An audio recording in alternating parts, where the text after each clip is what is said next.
Now, it was a strange final season at Goodison Park, which was revived by the return of manager David Moyes. The grand old lady was the backdrop for some defiant performances, especially in high-stakes matches against relegation rivals, and it seemed like the Toffees found their identity once again. Emerging talents like Jared Branthwaite and a resurgent midfield added to the optimism, giving fans belief that Everton are moving in the right direction.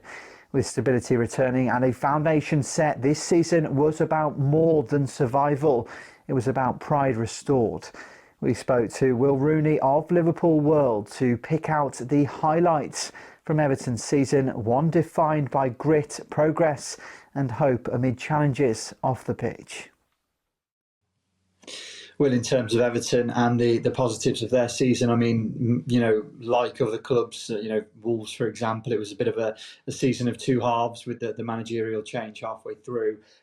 Before we get on to David Moyes and that probably being the main positive surrounding Everton, I mean, you have to look at and give them a real note for their away form under David Moyes. Wins at Newcastle, Fulham, Forest, Palace, Brighton. These are really tough places to go. If they can carry that away form into the new season, then certainly there'll be some more positives to take. So, just look at Everton's season and the best moments.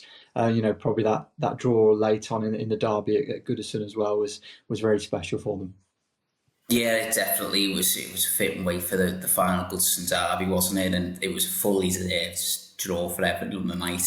I don't think too many have had many complaints of the Liverpool fans who won the games. I thought Everton were very good on the night, and what a goal it was from James Tarkowski in the 97th minute, rightly won Goal of the Year awards. But yeah, as you say, it was difficult in the first half. The second half of the season was a lot better when David Moyes came in. The Palace win for me actually was really impressive because it was 3 days after the derby, and maybe not even 3 full days. I think the derby was a night game, and that one was 5:30 kick-off, and Everton went to the well there and they dug really deep to win at Palace. That was an impressive win for me.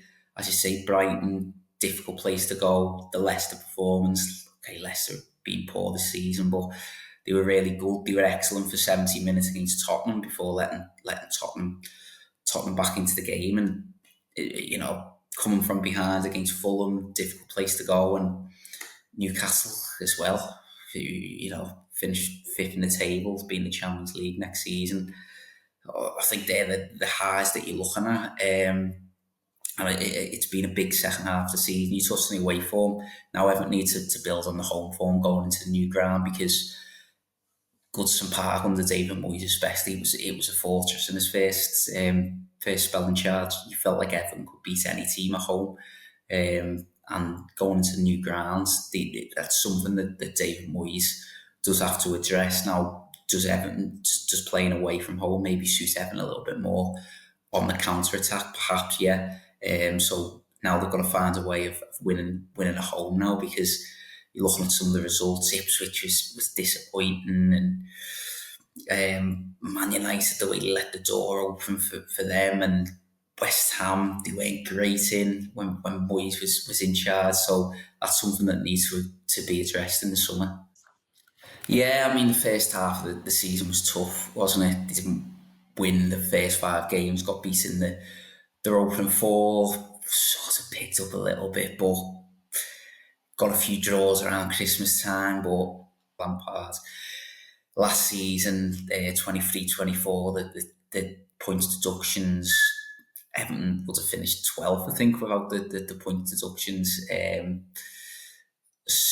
that must have been difficult to manage internally as well. So, and David Moyes has said a few times, Sean Dyche left a lot of good things behind. It just needed a little bit of a refresh, someone coming in maybe with giving the players a little bit more freedom, not being as rigid. But yeah, that's it. If you're looking back on this season, it'll be the second half that people are remembering.